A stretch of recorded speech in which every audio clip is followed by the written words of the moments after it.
Welcome to the Voice of Retail. I'm your host, Michael LeBlanc. This podcast is brought to you in conjunction with Retail Council of Canada.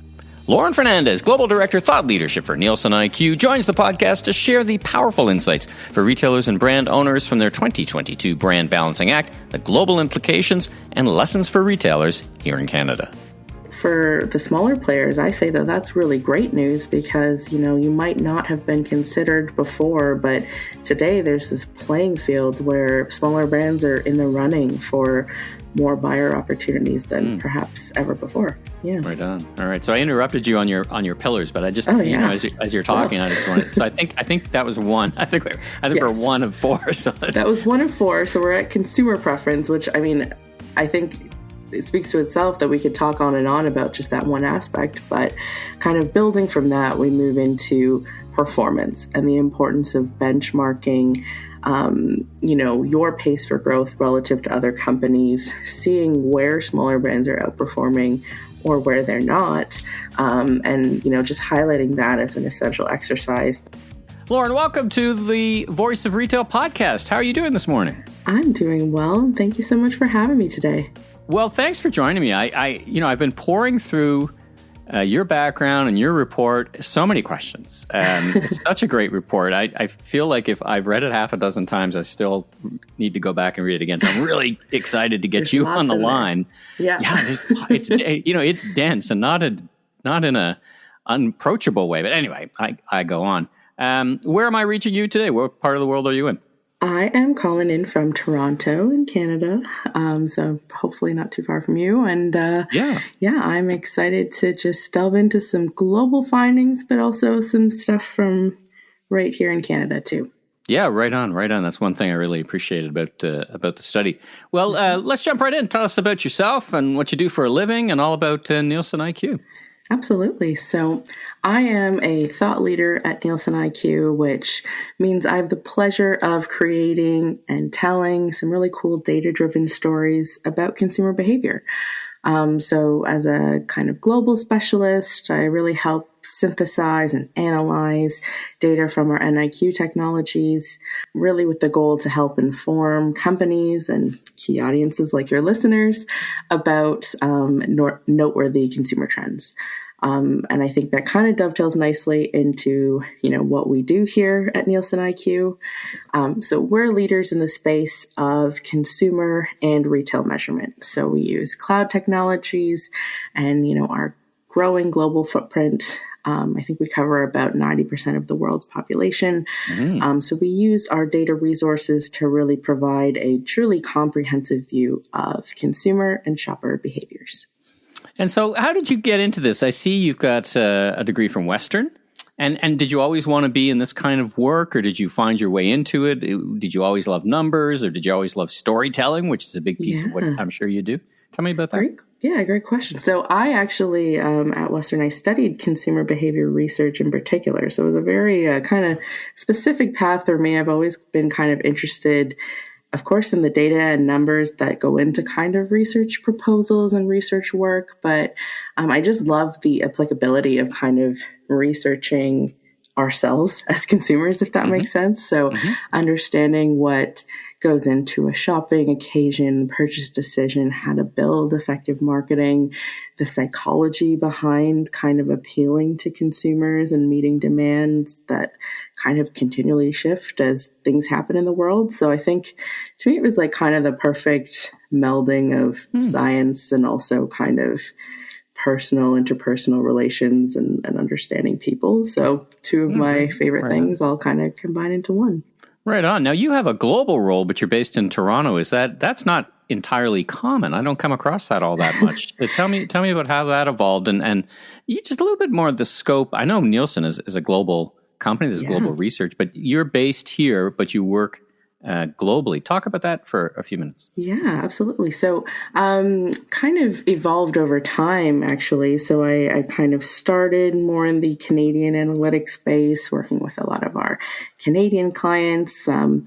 actually solving kind of consumer and shopper business questions in particular. So I always like to use the example of like a mom buying her son deodorant, where, the consumer is very different from the shopper, and how, companies might strive to kind of market to both of those groups effectively. So problems like that, that's kind of where I started at Nielsen IQ. And then I guess, through a couple kind of collaborative client projects that involved working with some US metrics, and then just kind of over time was curious to expand the scope beyond North America.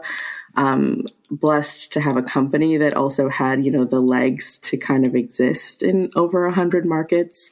I was just kind of lucky to work on a couple cross-functional client projects that grew to my current role today, where I work in kind of a thought leadership space, not just for Canadian consumers, but, across Asia, Africa, Middle East, and Europe. We kind of synthesize metrics from all around the world to kind of make sense of what's happening with consumers.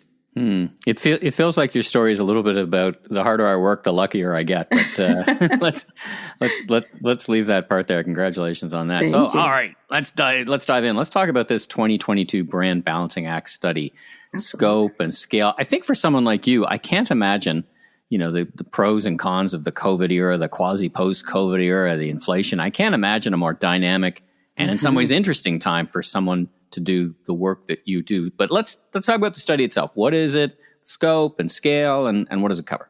Yeah. So, it's no secret. Brands of all sizes, as you said, we're dealing with such unprecedented disruptive change, and like consumers as well are reacting in so many unique ways because we've had so many years of new norms that just, it almost like hard to keep up with the change that's happening. And so what this study really seeks to do is answer questions around how consumers approach brand decisions today. So how do smaller brands in particular leverage the opportunities at their disposal? And so we kind of looked at the spectrum of brand preference, performance, understanding some innovation, and how brands, are building differentiated points of view today, to create this really broad report that's built around, 20 different countries worth of insight, and really hinges around a 4-point strategic framework that I can kind of talk to you about a little later today, I'm sure. But so it was something that really seeks to outline the true balancing act that exists today, and then help companies sort through those priorities and understand the ones that are probably worth juggling in the long term in order to succeed. That last point is what I particularly appreciated about the study, because all of us, retailers, myself, trying to figure out the difference between consumer behaviors that were just adaptations, right? It's just a weird time in our lives versus, things that are going to stick, right? And it's hard to imagine after 3 years of this counting that there wouldn't be some meaningful and more permanent changes, whatever permanent means, in consumer behavior. Now, this study is not a one and done thing. It's talk about the rolling release of the Nielsen IQ 2022 Brand Balancing Act. The full report, and then let's get into some of the key takeaways. Yeah, for sure. So, we recognize that, SMBs, small, medium businesses in particular, there is some, limited manpower there, limited budgets. There's always trying to kind of make the most of the resources that small brands have at their disposal. So that's kind of how we released this piece of content in small segments over the course of the summer, make things as digestible as possible, but also, full of rich detail that can kind of inspire action for businesses. Give some people some. I like it. I like the approach. Give some people some soak time, right? A lot of data, just soak it in, and then then we'll come. Now that you got that, give you a couple tidbits to kind of read, socialize casually, because small businesses, you might just have the coffee break to kind of read some things in your spare time. And that was kind of the point of this type of approach to a white paper is give some digestible nuggets of information. And then, next week we're kind of building to releasing the full report for those who kind of want to take it all in all at once. But, essentially I kind of mentioned this, but we have a 4-point framework that really is kind of the entire piece of work in a nutshell. And it's really 4 bases or guideposts for SMBs to prioritize in the coming months or years ahead. So if there's 4 things you need to take to heart to invest in to try to understand more, it's these 4 things. So first is brand preference. So here we really lean into data around what consumers want. So, consumer needs have obviously fragmented, and so have their reasons for choosing a brand. And so we kind of took that to heart. Just to give one example, 4 in 10 Canadians consider themselves to be agnostic brand buyers today. So those are people who don't have a deep-rooted preference to buying small or large. And I think that's actually a really cool opportunity, because that just shows a large portion of our population that are open to persuasion right now. They're kind of swing votes, if you will, that even small brands can, have a foot in the door in terms of kind of persuading those buyers. They have a shot at it, right? I mean, it feels like, and I see this in your study. Maybe you'll also comment on it. Is I see numbers about 40% of consumers did more brand switching during COVID. I mean, these, for someone like yourself, you're used to seeing 1, 2, 3 point shifts, right? And that's these triple, double digit things are they're not to be understated, right? In terms of understanding or trying to understand the magnitude of the changes and the openness to change, right?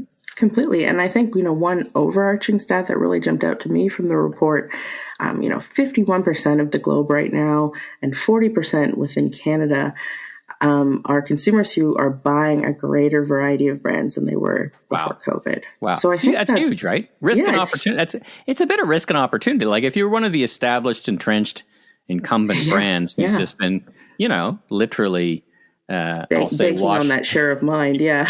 I'll just say wash, rinse, repeat, not to put it in any category, but now it's a little more of a jump ball moment. Yeah.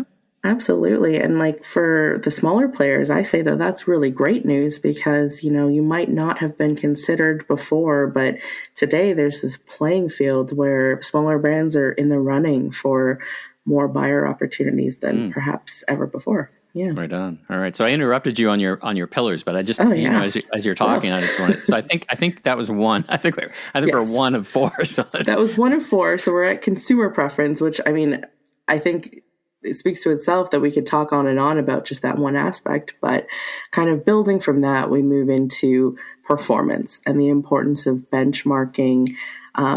Your pace for growth relative to other companies, seeing where smaller brands are outperforming or where they're not.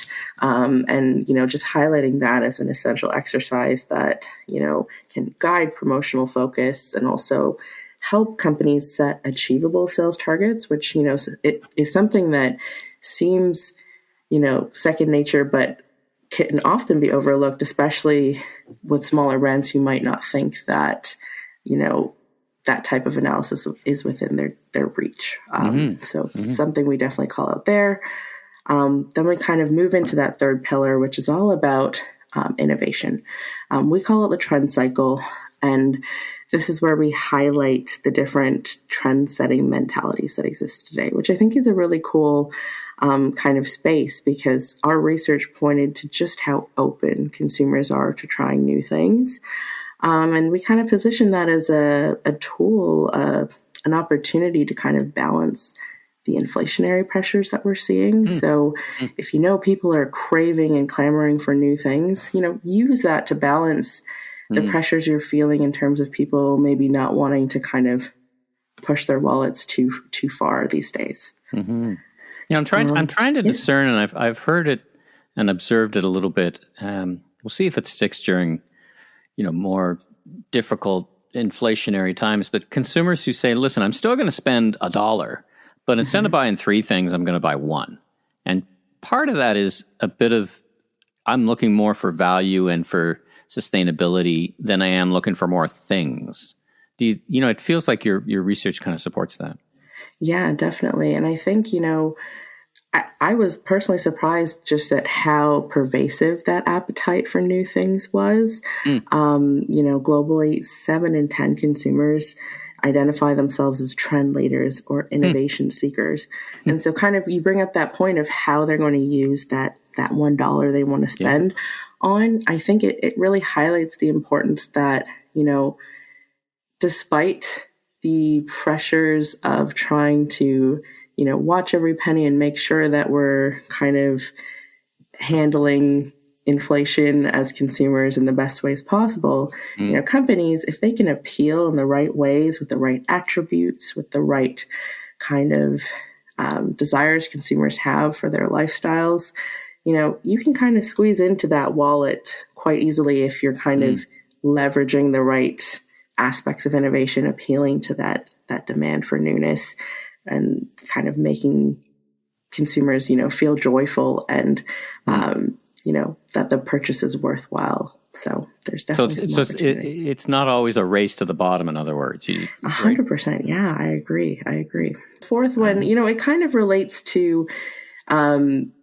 bridging to the future. So once you have kind of thought about the innovative angle that can appeal to appetite for change, how do you kind of take that in the long term with your signature style and standpoint? So the fourth pillar is all about brand differentiation. So this is where it's really important for brands to hone in on their standpoint, how they connect to the hearts and minds of consumers. So kind of what we were talking about on, are you aligning to that attribute that consumers are looking for? Is that how you're different, and how it's kind of that value proposition of how you make your brand stand for more than the price point that it sells for. I used to draw out a kind of a matrix. One axis was relevance and the other was differentiation, because the perfect sweet spot is you've got an innovation that's highly relevant. Your worst place is you're really different and nobody cares, right? I guess that's where you can run afoul. And actually, as I was kind of working with this piece of research, one major risk I personally always call out is relevance, because I think, what is most relevant or desired is changing so rapidly as prices go up, as we kind of shift into this like post-pandemic lifestyle. And, there's so many new changes every day, every month. Continuous innovation, I feel, is just one way that brands can really intelligently keep up with the pace of consumer demand. I think, we had some stats right off of the report here where, according to our BASES innovation measurement, in the US and in Europe, the pace of innovation for small brands is down between 19 to 20% year over year, which is huge. That means there's a lot less in terms of new items hitting shelves. And to me, that's a warning signal for smaller brands, because they're probably relying on their existing outputs to stack up to current consumer needs, which may not kind of, equate to one another. So smaller brands that aren't, keeping up with what's new, if they're taking their foot off the gas pedal in terms of investing in innovation, you might be pulling back in the wrong area or at the worst time when consumers really are so dynamic and so craving new things after the last couple of years. I think there may be, we'll see, a blip in the data, because I know a lot of retailers, if we think about the retailer element of the ecosystem, they stopped doing new listings effectively for 18 to 24 months. I mean, they were, the supply chain issues and just the way they were working, and it was enough to just keep existing relationships. So I talked to a lot of smaller brands that said, the phone just did not ring. We could not get a meeting for, during COVID. But then, the calendar ticked over to 2022 and the phone just ringing off the hook. So maybe we'll see that as well. Absolutely. And I hope we do, because I think, the data from a consumer sentiment standpoint is telling us that the demand is there among consumers. They are, that appetite is quite strong. So I agree. I really hope that we do see that reversal very soon, where small brands can kind of reassume their role in that pace of innovation.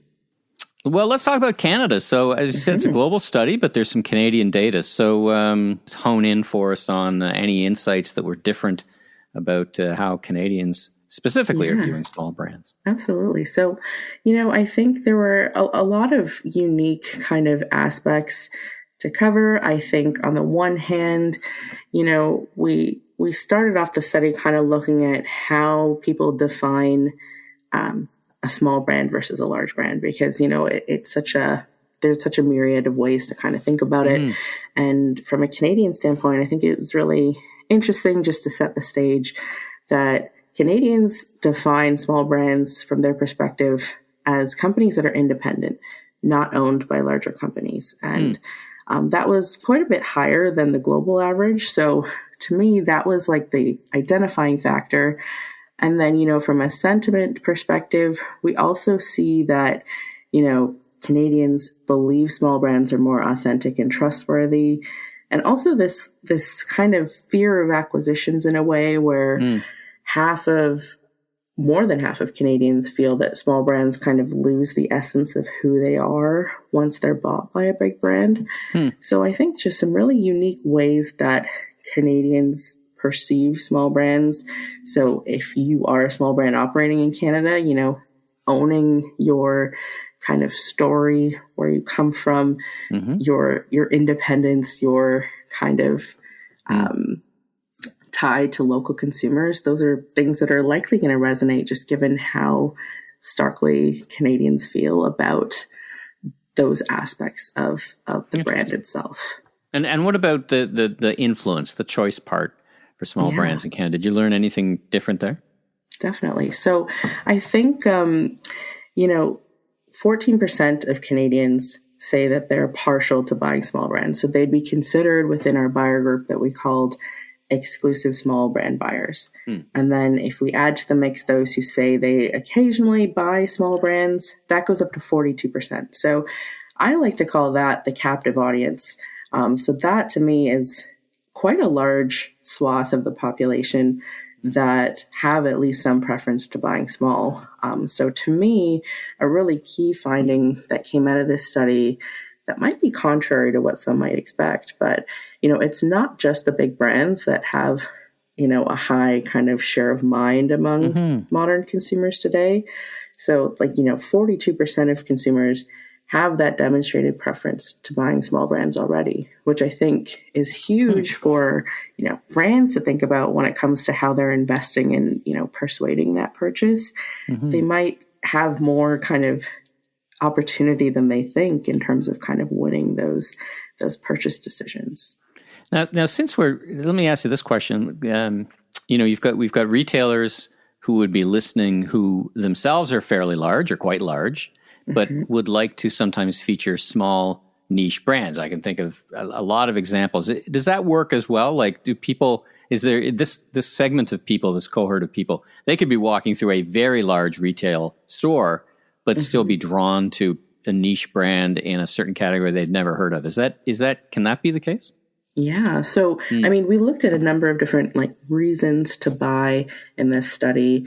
We looked at how important each reason was, but I think what was really cool about this analysis, we took those reasons and layered it against what consumers expect of small and large brands or what they feel they're known for. Oh, that's interesting. And for small brands in Canada, supporting local or being the most interesting or different option were two of the most highly important and also highly expectations people have of smaller brands. So I thought that was interesting from the stance of, being more interesting or most different. That means that smaller brands are kind of thought of as some of those unplanned purchase occasions where, you are just kind of browsing that large shelf set and you buy the one that stands out to you, that looks different, that has that different point of view, or that catches your attention. Right? Yeah, exactly. Those attributes. I think about, though, in a different category, there's some brands of major global brands of, let's say, beer, who create a brand and do the best they can to bury the fact that they own it and make it feel like it's a craft brand. Yeah. Are consumers figuring that out? Because, you could walk down and, it's not hard for a big global company to just start a new brand, a widget, and call it something different and, not necessarily put their big, corporate headquarters address on it. Are consumers figuring that out? I'm not sure you answer that question in the research, but what do you think about that? Yeah, I think my personal opinion is that you really have to kind of give consumers credit for what associations they're able to actually draw, because I think, some of the stats even that we talked about on consumers really feeling that small brands kind of lose their essence once they're acquired, or even the fact that, 35% of Canadians say they plan to buy more smaller brands in the future. And the reason for that being that they feel those smaller brands are better suited to their needs.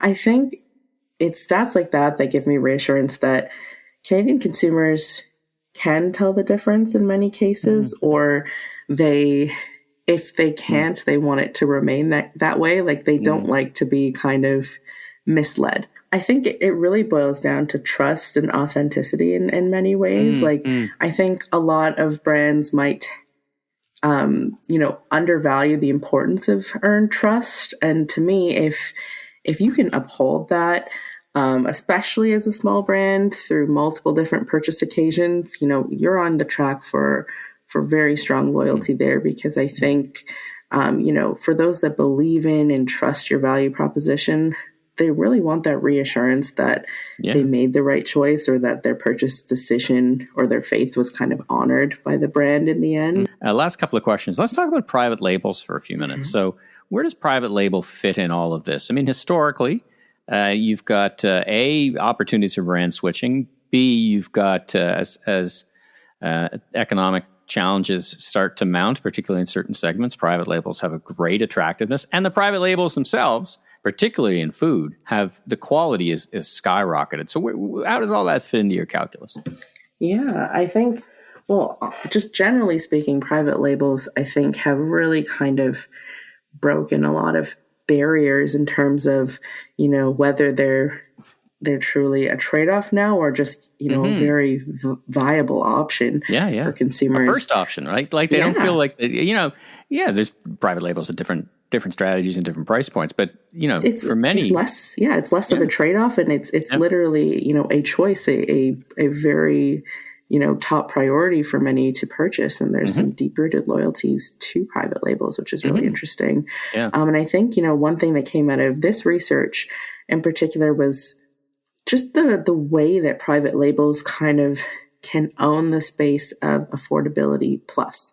So I like to think of, value as kind of two-pronged these days. So you have affordability plus kind of the meaningful differentiation that is added on top of that. And I think private labels have really done well to operate in that space of, always intrinsically having the price sensitivity in mind for consumers, but then offering all of these other benefits that might not have been on the table prior or in the realm of expectation. And for small brands, so Canadians who say that they exclusively buy small brands, I thought it was really interesting. If they were asked, how do you try to save on expenses? A large share of them opt for private labels. So 29% of small brand buyers, they buy private label to save money, and that is quite a bit higher than the global average. So I think there's a really interesting Canadian interaction where, small brand buyers should probably keep their eye on private label, because there's some competitive kind of overlap there where those consumers, if they want to save, they're most likely to kind of jump to private label in order to try to kind of realize some of those savings. Interesting. Well, listen, last question. It's a little bit unfair because it's a big report, it's a big scope. Any kind of last words of advice, and let's say words of advice for the small brand owners, and then words of advice for the retailers. So if you could, it's kind of an impossible task. We sum up all this in one or two words of advice, and I'm sure people can get in touch with you after, but what would that be? First and foremost, for small brand owners, don't be overwhelmed by the sheer volume of opportunities out there. Really kind of use this framework to create this list of 4 kind of go-gets that you need to kind of attack, and, use the resources you have as wisely as possible. We have a platform called Bizer that allows you to pretty much create the insights you need to back this framework specific to your business quite easily. And so if you kind of think about it, some of the things that I talked about today, I think, that two-speed world of trying to own affordability plus differentiation is really important because, price is important. But as, recessionary conditions kind of wage on, your unique stance in the market is really what will help build that long-term loyalty. I think for retailers and small business owners, trust and authenticity, again, is huge. Mm-hmm. So knowing what consumers expect of you, upholding those expectations, and ultimately remaining authentic to them, even in the face of acquisition or disruption, that's, again, another key factor to scaling long-term growth. And I think lastly, and again, I think it applies to both retailers and brands, balance inflation in this pressured environment we're in with the known appetite for innovation that our study presents. So continue to invest in innovation, highlight what's new or innovative about your brand, because yes, consumers are definitely worried about their bottom line, their expenses, but because of how they're craving new and different things, you can kind of use that as an entry point to kind of balance the price sensitivity and still try to kind of find your place into their shopping basket, if you will. So if listeners want to get in touch with you, are you a LinkedIn person? And if they want to get some of this research, can we make it available? A link in the show notes, where to learn more? Talk about that for a bit. Yeah, absolutely. So definitely I am available on LinkedIn. And then just in terms of this research, I would highly recommend just bookmark nielseniq.com/insights. You can find all of our Brand Balancing Act content. We're going live with our full report, our downloadable report. But already there's a ton of deep dive articles on each chapter of the content that we've been rolling out throughout the summer. So definitely nielseniq.com/insights. And, to get in on the conversation, check out our NIQ social media pages on LinkedIn, Facebook, Twitter, and Instagram. You can kind of comment back with a lot of the materials we've been sharing, get your thoughts in, and we love seeing those responses and kind of engaging in conversations there.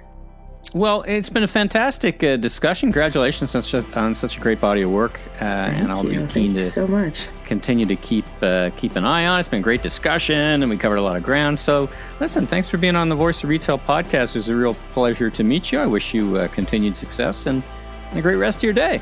Absolutely. Thanks so much, Michael. Thanks for tuning into this special episode of The Voice of Retail. If you haven't already, be sure and click and subscribe on your favorite podcast platform so new episodes will land automatically twice a week. And check out my other retail industry media properties, the Remarkable Retail Podcast, Conversations with Commerce Next Podcast, and the Food Professor Podcast with Dr. Sylvain Charlebois. Last but not least, if you're into barbecue, check out my all-new YouTube barbecue show, Last Request Barbecue, with new episodes each and every week. I'm your host, Michael LeBlanc, president of M.E. LeBlanc Company and Maven Media. And if you're looking for more content or want to chat, follow me on LinkedIn or visit my website at meleblanc.co. Have a safe week, everyone.